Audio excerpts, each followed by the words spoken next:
They open the front of the ship up and they have a park ranger on board talking about what we're seeing out the window. We're in Glacier Bay National Park on kind of a foggy, overcast day, but we're going to a couple glaciers, and I can see a lot of pieces of the ice and chunks. We might not be able to get too close to them, but there's a lot of birds flying by. There's something right down there, like a sea otter or something. We're getting closer and closer to the glacier, and there's like bigger and bigger chunks of ice floating through here.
John Hopkins Glacier right there. We're probably about a mile away from it.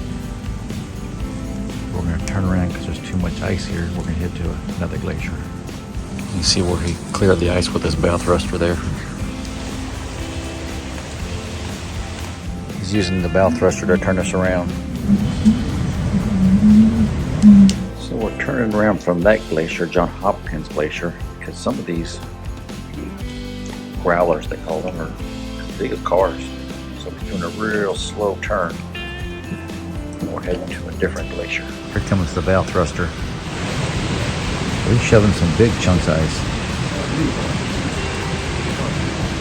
I'm not sure if the camera can pick it up, but there's lots of birds over there against the shore. Some sea otters. Looks like it's raining pretty good up in there. Actually, it's spitting some snow too. We're in balcony room 10718. We have the drain pipe, I guess, above us. Water rushes down through there. We can hear water rushing or going out somewhere, but it sounds kind of neat. We've actually done an entire 180 turn because we came in that way. We're going to go out that way. But back there is the John Hopkins Glacier that we just saw a few minutes ago. You can see he's cleared all the ice, making the turns. He's turned the bow and stern thruster on. It's kind of neat to watch. Yeah, we're pretty close to that rock. It's like 33 degrees, spitting snow and a little rain. We got our gear on, so we're pretty comfortable. But hear the water rushing through that pipe. It seemed like the past few times Pam and I have been to a real pretty place. It's always foggy and overcast, but it adds to the dramatic effect, I guess. It's raining pretty good up there, I'd say.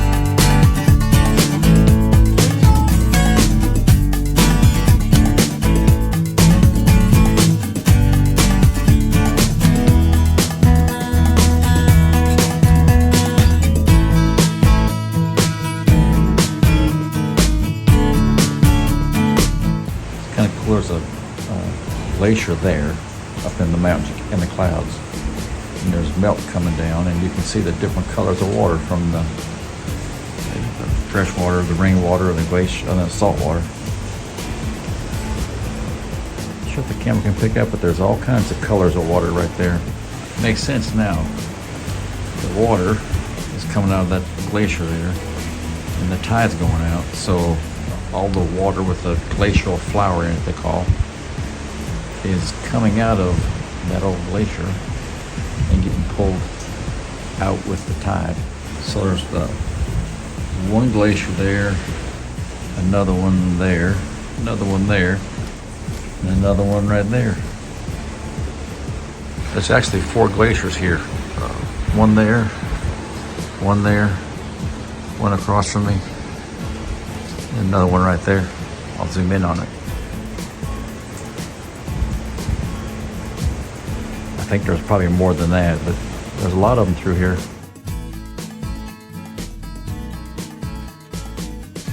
On the front deck of the ship, it's cold and rainy. The glacier's actually behind me over there. And I'm hoping there's a little background, so it'll be over there. It's pretty here. Yeah, that's the Marjorie Glacier.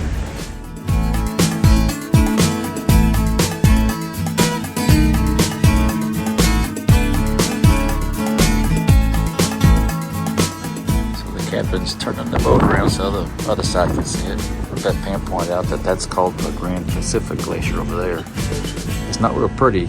It's dirty. I can look over there and I can see an old glacier there where it's washed out. This reminds me when Pam and I were at Kenai Fjords National Park. There's like clouds hovering the mountains right there.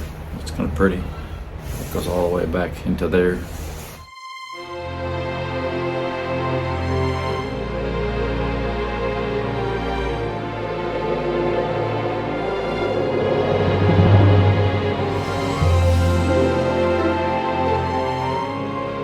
This is the view from our balcony room. Walk outside and there's a glacier right there.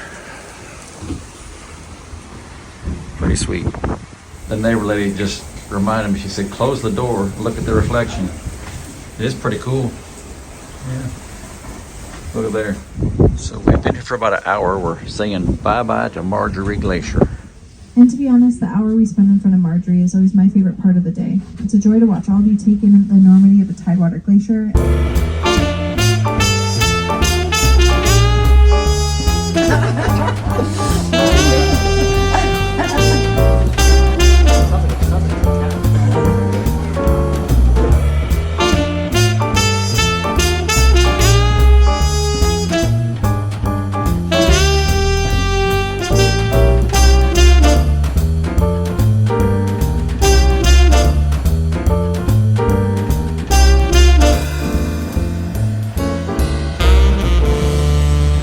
First time we've seen the sun out here. Second time we've come up, but Pam said the pool's heated. They got a big TV screen there. Of course, they got the kids area back in the back, but it's just been too cold. This is the area on the ship called the boardwalk. It's just a place to come sit and see the scenery. We're in Ketchikan now, but we're not going to get off the ship. They're here for like 4 hours, and we have it's a 30-minute bus ride. So what's nice is they've even got these little binoculars. You can look at stuff. It's cool out here, but they've got heaters right there, like little. I don't think it's propane or whatever, but I was telling Pam, this is a really nice ship. There's the wine bar. There's a thing called the cavern where the Beatles look alike, sound like people go. There's another wine cellar bar in there. Maltings whiskey bar. Come out here, and there's a whole thing along the side of the ship called the waterfront. That's where Pam's at, waiting for me right now. Of course, artwork everywhere.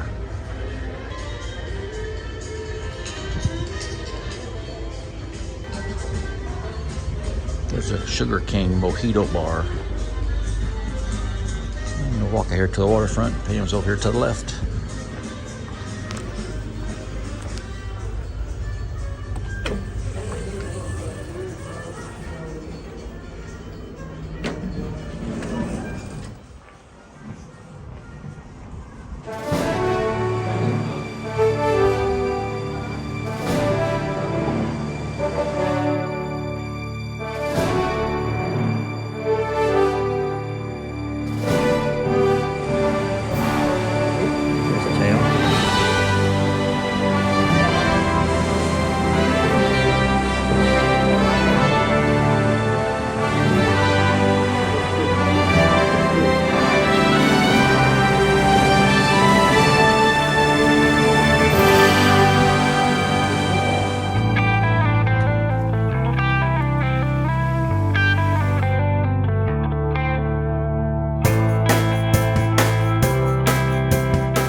had the other day. Same thing. Please enjoy a pretty big garlic croissant. Nice. Alrighty, that's what she likes, huh? Thank you. Where are you from? Philippines. South Philly. South Philly. South Philippines.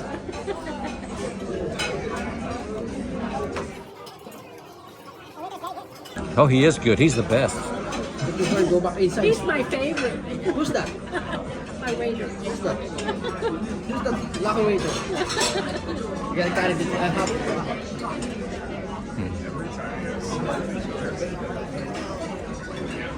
Thank you. Thank you. Thank you, Alfredo.